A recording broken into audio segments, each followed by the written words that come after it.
তো তো ভাড়া প্যান্ট ট্যাঙ্গের গোড়া ভাড়া হাবিয়ে ভাড়া চৌড়ি ভাড়া কাইলে প্যান্ট দাঁড়ায় নিলে প্যান্টের কত দাম কুচবিহার মিনিস্টারের ভিতরে কিনে রাখায় বাবা এত দাম তো হাবিয়েটাকে সব থোড়া বারে বারে টানিসতে থাকি বারে বারে উঠে ভাই টানে বারে বারে উঠে ভাই টানে ওই প্যান্টে একটা অভ্যেস আছে বাবা গোড়া ঠ্যাঙের গোড়া হাবিয়ে ভাড়া ওই প্যান্টের কমর কিন্তু চিকন তার নিচটাহে ভাই যান নিচটাহে যান নিচটাহে যান দেখবেন ওই এত মোবাইলটা হোক একবার এমন লাগাইছে একবার এমন লাগাইছে একবার এমন লাগাইছে যদি ওই প্যান্টগুলি যদি গেঞ্জি গান না দিয়ে কাল ফটা থাকে মোবাইল দেখে যদি একবার যদি সাপ নিচ্ছে পায়খানা তার গোড়ায় দেখা যায় মনটা হয় 5 পাকে যা শর্ট যেরকম ঠিক না ঠিক আব্বা জান কেন বাবা ওই ছেলেটার ভিতরে এলেন না থাকার পরে শোনার না আজকে ওই ছেলেটা বিদিন নাসার মতো কাপড় পরে রে বাবা যে কাপড়টা পরলে মা লজ্জা পাবে বাবা লজ্জা পাবে বোন লজ্জা পাবে তোর বড় ভাবি জন লজ্জা পায় তোর ছোট বোন লজ্জা পায়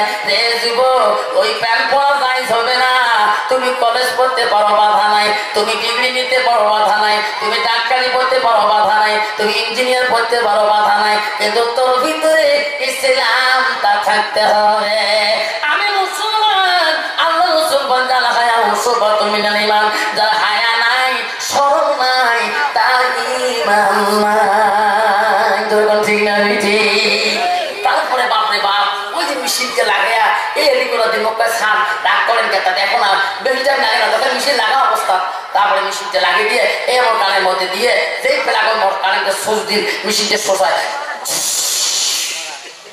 এটি গোড়ায় পড়ি গেল শুন তারপরে এটি পড়ি গেল ওকে সারা বসো এলে শুন না আরে বলা কথা মানে এটি করে এটি ফেলে দিন মাঝে চুলে এমন হল বাবা ঘোড়া মাথা চুল দেয় তুই মাথা নাড়া তুই চুল করে ঘুরে বাইরে বলে তোমার তো এমন কেমন নাই রে বা আল্লাহ 32 জিবি মেমোরি কাম করে না কেন বুঝিস না নবীর হাদিসটা শুনি না রে যুবক কলেজ পড়তে পারিস বাবা নাই রে আমি আফসার মাওলানা প্রগতি মহাবিদ্যালয় আগমনী পাড়ায় দেখবেন সাইনবোর্ডটা রাস্তায় লাগা প্রগতি মহাবিদ্যালয় আমি ওই কলেজের ছাত্র আমি আফসার মাওলানা আমি ওই কলেজে জেনারেল পড়ছিলাম আমি আগমনী হাই সেকেন্ডারি পড়ছিলাম রে শোনা আমিও কলেজের মধ্যে গেছিলাম টুপি মাথা দিয়ে আমি পাঞ্জাবি গায়ে দিয়ে গেছিলাম কোনদিন আমার স্যার আমার নামটা কয় নাই খালি বলতে জনাব আপনি কেমন আছেন যেরকম সুবহানাল্লাহ রাসূলের সুন্নাত শরীরে থাকার জন্য আমার নামটা ওস্তাদ বলতে পারে কিন্তু নবীর সুন্নাতের এত বড় দাম তবু আমার নাম ধরে কোনদিন আফসার বলে নাই খালি বলতে জনাব কেমন আছেন যেরকম সুবহানাল্লাহ বাপজান রাসূলের সুন্নাতের এত বড় দাম মা বলে না আম্মারা ও মা বলে না হঠাৎ করে একদিন শিলিগুড়ি জলপাইগুড়ি মোড়ে একটা ছেলে দৌড়ি আসি আমার কাছে মোলাকাত করলো হুজুর যেদিন আপনি দাড়ির বয়ান করছেন চুলের বয়ান করছেন হুজুর ওদিন আমি খোদার কসম করছিলাম হুজুর আর কোনদিন আমি কলেজ যাই হুজুর দাড়িতে কোন লাগাই নাই এই যে হুজুর কলেজ থেকে আসলাম আমি তোমার কথা মান্য করবো না হুজুর যেদিন তাকে দাঁড়িয়ে যাচ্ছি হুজুর কলেজের ছেলেরা আমাকে সবাই সম্মান দিয়ে কথা বলে যেরকম সুবহানাল্লাহ হুজুর যেদিন থেকে দাঁড়িয়ে যাচ্ছি সবাই আমাকে বলে মুন্সি সাহেব আছে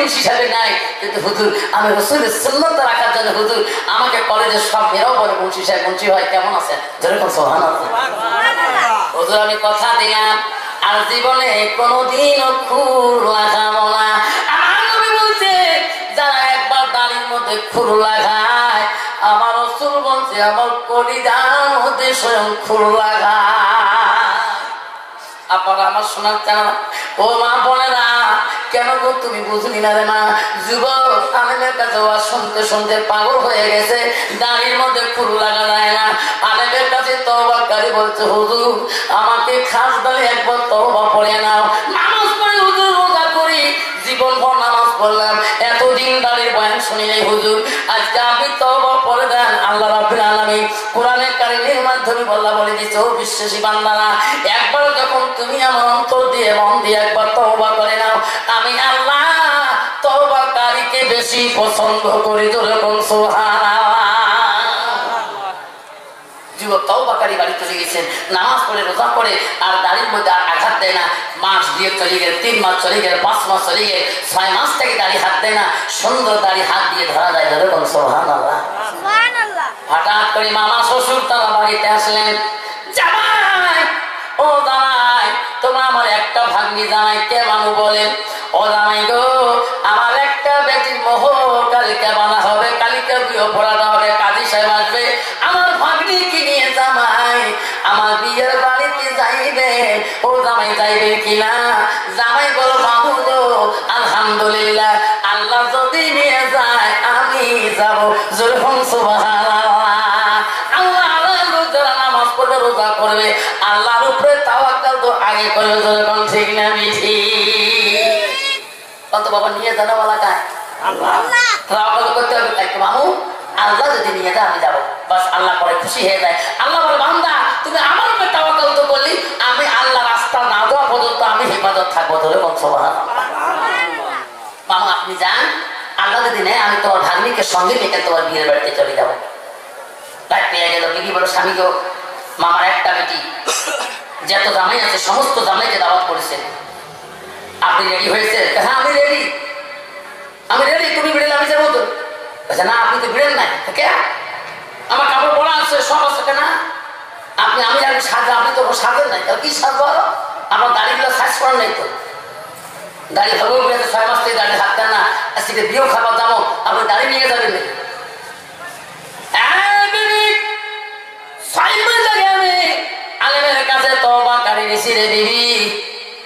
আমি কোনদিন এই দাড়িটা ফুল লাগাবো না।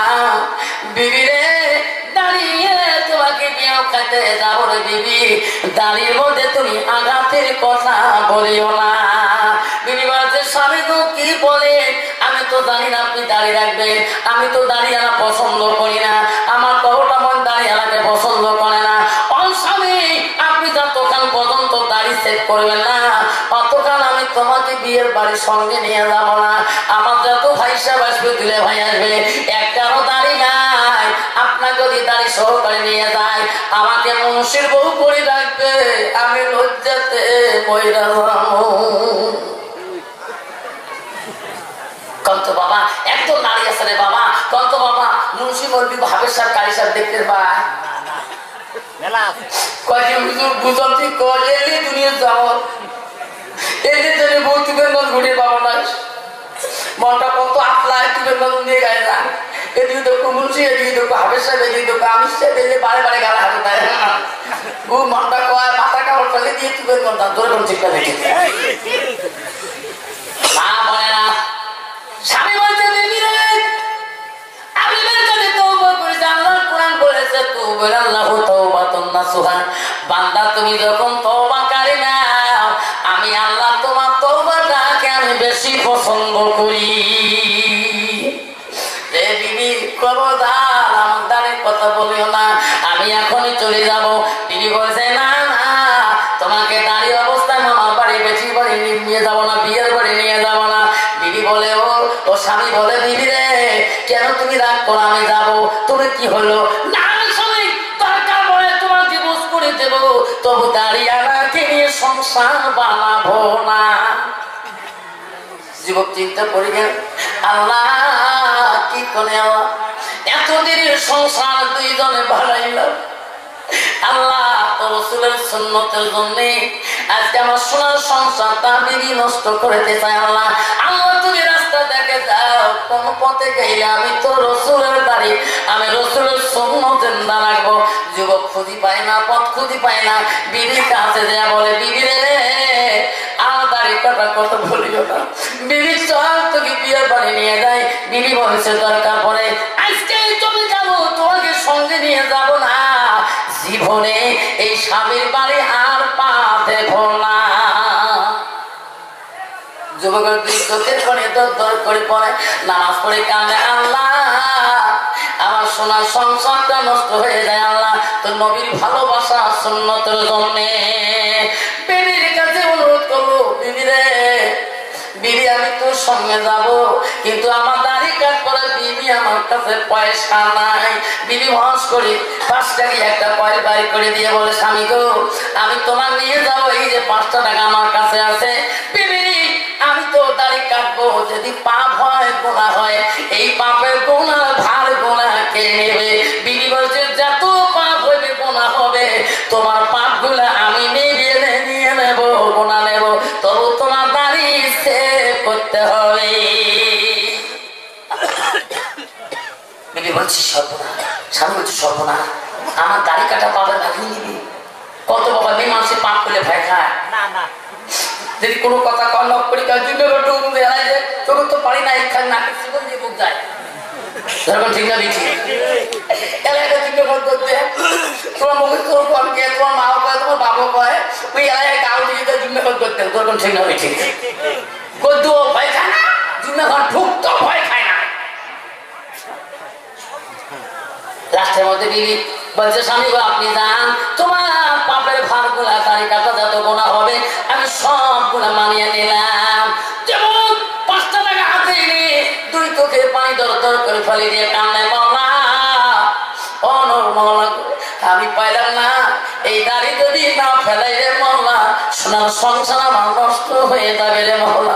বহুদিন সংসার আল্লাহ কষ্ট করি ঘর দুয়ার বানাইলাম, 2 জনের মাঝখানে মহব্বত করি, আল্লাহ দাড়ির জ্বালায় সংসারটা আজকে নষ্ট হয়ে যায়। কাঁদতে কাঁদতে ওই নাপিতের দোকানের দিকে চলে যায়, নাপিতের কাছে কান্দে। দুপুর টাইমে নাপিত বলো বেটা রে তুমি তো কোনোদিন আসো নাই, বহুদিন পরে দাড়ি সেভ করতে আসলি, বেটা কান্দিস কেন? আমি দোকান বন্ধ করে যাব, খাওয়ার টাকা হয়ে গেছে রে বেটা, দেরি করিস না, দাড়ি সেভ করবো না, মোট সেভ করবো তাড়াতাড়ি বল, না আমি দোকান বন্ধ করে চলে যাব। ওই তোমার বলে ভাই আমি কেন কান্দি তুমি জানো না, 6 মাস থাকি এই দাড়ির মধ্যে ফুল লাগাই নাই রে ভাই, তুমি এত সুন্দর দাড়ি গুলো কেমন করে কাটিয়ে দিবি? কিন্তু ভাই রে বিবির দ্বারা আজকে এই রসুলের সুন্নতে আঘাত দিতে চলছি রে ভাই, তুমি কেমন করে দাড়ি গুলার ফুল লাগাবি? কন্ত বাবা নাপিত বেটা কোনদিন দাড়ি কাটতে মায়া করে নাকি? না যদি একটু ওদি মারি দিবে ঘাসা যুবক যখন বসলে কান্দে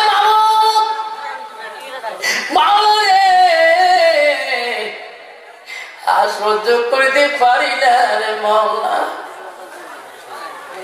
নাপিতে হুল চেয়ারে বসে গেলে লাপিয়ে কিরিমেট না লাগে দিয়ে বিরাজটা পানিতে চুবিয়ে যতবার বিরাজ দাঁড়িতে নড়ায় ফেলা হয়ে যায়, যুবকের চোখের পানি ফেরার পরে কান্দে মাওলা। মায়া লাগে বাবু 6 মাসে দাঁড়িয়ে নবীর কলিজে কষ্ট দিতে চাই না রে বাবু। যুবকের চোখের পানি আল্লাহর ভয় নবীর ভালোবাসা দাঁড়ির মধ্যে চোখের পানি গুলো টপ টপ করে পড়ছে। নাপিত যখনই খুঁটতে বাড়ি করলেন যুবকের চোখের পানি আবার পড়া শুরু হয়ে গেল। বাবু কি করি, নবীর কলিজে আর কষ্ট দিতে পারি না রে মাবুদ। নাপিত ব্যথা যখন ফুলবাড়ি করলেন, বাবুত রে কি করবো এখন আমার বুদ্ধি নাই রে মাওলা। নাপিত যখন খুঁটতে ধারা করলেন একটু চামড়া মধ্যে টান মারিয়া ওই প্রথমে ডান দিকে দিয়ে একটা দাড়ির দিকে যখন ফেলার উপরে ফুটতে গাবাইলেন, একটা দাড়ি কাঁঠালে পরে রক্ত ভবে দর দর করে পড়া শুরু হয়ে গেলে ওই খুঁড়ে রক্ত আর নাপিত বন্ধ করতে পারে না। নাপিত বলছে ভাই রে তোমার মনে হয় একটা দাড়ি কাটা গেছে, খুঁড়ের গাড়ি বসে গেছে ভাই, রক্ত বন্ধ হয় না ভাই, আমার কাছে মেডিসিন নেই, ফিটকেড়ি আর বরফ ছাড়, যত লাগে অত রক্তই তোমার দাড়ির ফেলা উপরে রক্তাক্ত হয়ে গেছে ভাই, আমার কাছ থেকে হুইল চেয়ার নামিয়ে তুমি যদি বাঁচতে দাও ডাক্তারখানা চলে যাও, হাসপাতালে চলে যাও। যুবক দাড়ি চিবি ধরলে 2 চোখের পানি ফেলে হয়, বাবু সহ্য করতে পারি না, এটা আমার পাপ, তোর কেন লাগলো? মরলে আমার হাত দিয়ে রক্ত পড়তেছে, আল্লাহ আমি কোনখানে যাবো, কোথায় গেলে দাড়ি রক্ত বন্ধ হবে? নাপিত তো আর পারে না, তবে বহু দূর চলে গেলেন, সামনে দেখে একটা হাসপাতাল দেখা যায়। হাসপাতালে দরজার সামনে যায় বড় ডাক্তার বাবু, আমার দাদির মধ্যে খুর লাগাইছে না পিঠ ব্যথা, তাড়াতাড়ি রক্ত বন্ধ করে দাও। ডাক্তার বলে ব্যাপার রে, চিন্তা করে থাকবে না, সেকেন্ডের মধ্যে তো রক্ত বন্ধ হয়ে যাবে। 60 সেকেন্ডে 1 মিনিট হয়, 60 সেকেন্ডে 1 মিনিট, আর 60 মিনিটে 1 ঘন্টা। ওই ডাক্তার বাবু যখন যুবকটাকে শুয়ে মেডিসিন লাগা শুরু করে দিলেন, ইনজেকশন প্রোটেকশন শুরু করলেন, যত মেডিসিন দেয় অত রক্ত আর বন্ধ হয় না। মিনিটে মিনিট চলে গেল, ঘন্টায় ঘন্টায় চলে গেল। ডাক্তার বলে বেটা রে, এর সাথে কত করি আমি রক্ত বন্ধ করে দিলাম, কিন্তু আমি তো তারই রক্ত বন্ধ করিতে পারলাম না। যাই বেটা, তাড়াতাড়ি তুমি আমার বেড ছাড়ি দাও, বিছনা ছাড়ি দাও, অন্য রোগী আমি ঢুকাবো, তোর রোগীর রক্ত তারই রক্ত আমি বন্ধ করতে পারবো না। ওই ছেলে বললো স্যার আপনি বলে মিনিটে ভাত করে দেবেন, ঘন্টায় চলে যায়, এখন কেন আমাকে বাড়ি করে দেন? বেটা রে, তো দাঁড়িয়ে রক্ত মেডিসিন আমার হাসপাতালে না। কান্দে কান্দে পাগল হয়ে গেল, আল্লাহ কোন জায়গায় যাবো আল্লাহ? ডাক্তার বাবু বিদায় দিয়ে দিল, আমি কোথায় যে আমি এই রক্ত বন্ধ করব? কান্দন দেখি ডাক্তার বাবু বললো বেটা রে, কান্দিস কান্দিস না রে বেটা, শোন আমি ডাক্তার যে মেডিসিন তোর শরীরের মধ্যে পোস্টিং করেছি, পৃথিবীর যত ডাক্তারের যা চলে যাও সব ডাক্তার ওই মেডিসিন তোমার শরীরে দিয়ে দেবে। বেটা আমি বুড়ে হয়ে গেলাম ডাক্তারি করতে করতে, বেটা রে তোমার গানের তোমার দাড়ি রক্ত পৃথিবীর কোন ডাক্তার ভালো করতে পারবে না। আমি কথা দিলাম আমি ডাক্তার বললাম, পৃথিবীর কোন ডাক্তার মেডিসিন দিল তো দাড়ি রক্ত বন্ধ হবে না। স্যার তাহলে কোথায় গেলে ভালো? বলছে বেটারে তুমি পৃথিবীর জমিনে কানে আলেমের কাছে যা, কানে আলেমের কাছে যা বলো, আলেম ছাড়া কেউ বলতে পারবে না তো দাড়ি রক্ত কেন বন্ধ হয় না। আমার শোনা চালা কষ্ট হয় না কে রে শোনা? কষ্ট হয়। এক জিকির করে জোরে পড়লা সবাই পড়লা ইলাহা, সবে নবীজির নবীজি, সবে নবীজির নবীজি, তিনি হলো কাউসারওয়ালা, পড়লা ইলাহা ইল্লাল্লাহ, পড়লা ইলাহা লা ইলাহা ইল্লাল্লাহ মুহাম্মাদুর রাসূলুল্লাহ।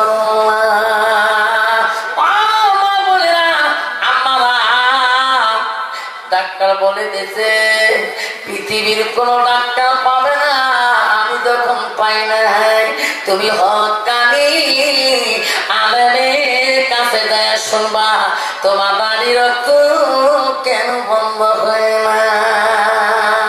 বিদিন বলল বিদি রে আমার তরবারটা নিয়ে যাও, আমার পাপের কথা করিব। ওই জায়গায় ছাড়ছি না, জায়গায় ছাড়ছি না। মা বলে আম্মা ও মা বলে না, নবীজির যত বিবি ছিল, নবী কোন কাজের মধ্যে লাগাইলে কাজ করলে মশলা করি বিবিদের কাছে মশলা করিয়া কাজ করত। সব বিবিগণকে তাদের ভাগের দায় দায়িত্ব ভাগে ভাগ করে দিত, যাতে তাদের মধ্যে কোনো কেশন সৃষ্টি না হয়। আমার মতো নয় পুরের বিবিতে হোগলা সব আর পরে যা নিকে করি তাহলে তার নামে কে আসাবো তোর ঠিক হবে ঠিক বড় বাবার জন্য হোকলা সামন আর পিটিয়ে সামন আর যেটা নিয়ে আসি শিষ্য বিশ্ব ধর ওটার জন্য কেয়া আর লাইফ বাই কোর্ট কম তো বাবা জল লাগবে না লাগবে বাবা রে আমার কি রে বাবা আমি নিজে হাতে জানাজা দিয়েছিলাম বাবা রে একা একা মিটিয়ে সামন নিয়ে ফাঁসি দিয়েছে তাহলে বাবা বর্তমান যুগে তার যে নারী আছে তেমন সময় কম বেচরা কি সুখ বলে বেচরা ধনী 5 কেজি ট্রাকের মালিক 5 কেজি সুগারের মালিক আগত একটা বউ আছে খালি মাথা দিচ্ছে আর একটা বউ হচ্ছে ভাই ঠ্যাং টেপড়ে ভাই উই হের মতো ঠ্যাং টেপে না মাথা টেপে সন্ধে হলে বাড়ি যাবো না ভাই চলো ঠিক না বিঠি কে রে ভাই না দাস রে ভাই তো 2টে বউ তাইতে 10টা বাজারটা ভাই ঠ্যাং টেপে কে তো না কত সুখ দিলে ঠ্যাং টেপিতে গরম পানি কত চমচম খাওয়া নিজের খাওয়াটা ভাই খাওয়া বাড়াচ্ছিস কাই বেড়ি ধরে ধরে কাই থাকি ধরে ধরে যেরকম ঠিক না বিঠি আপারা শোনার চারা মা বোনেরা নবীজি মোহাম্মতের বিবি হযরতে আয়েশাকে ডাক মারলো আয়েশা রে আয়েশা সব বিবিরা আমার পরামর্শের মতে কাজ কাম করে আমি যা কাম দেই তারা করে আয়েশা তোমার তো কোনো কাজ করা দেখছি না আয়েশা তুমি কি কাজ করবা না আমার বাড়ির কোনো কাজ তুমি করবা না আমিও কাজ করব আমি কেন কাজ করব না আমার বহু জনরা করে আমিও সেই কাজ করব নবী বলল আয়েশা তুমি কি কাজ করবা মা আয়েশা আম্মা জান বলে হুজুর আমি যে কাজটা ভালোবাসি যে কাজটা ভালো পাই সেই কাজটা তোমার কাছে চাবো সেই কাজটা আমাকে করতে দিতে হবে নবী বলে আয়েশা তুমি কি কাজ করতে ভালোবাসো আমাকে বলো আমি রাসূলুল্লাহ সেই কাজে লাগিয়ে দেব তখন হযরতে আয়েশা বলল হুজুর আমি এই কাজটা ভালো পাই আজকের জন্য আমি আয়েশা আমার হাত ধুইতে দিয়ে তোমার সর্বাঙ্গটা গোসল করি দিতে চাই জোরে বল সুবহানাল্লাহ নাই থাকলে কি বলছে হুজুর আমি তোমার সর্বাঙ্গটা দিয়ে হাত দিয়ে গোসল করে দিতে চাই এটাই কাজ আমি চাই কত বাবা বর্তমান যুগের নারী গাল ধুয়ে দিবে গাল ধোয়া আমার আসিস একবার কল হাসি চাস চোখ পাশে রহিস কলেজ ত্যাগ করে দৌড়িয়ে বেলে দরকার করে দৌড়ে আসে না বাবা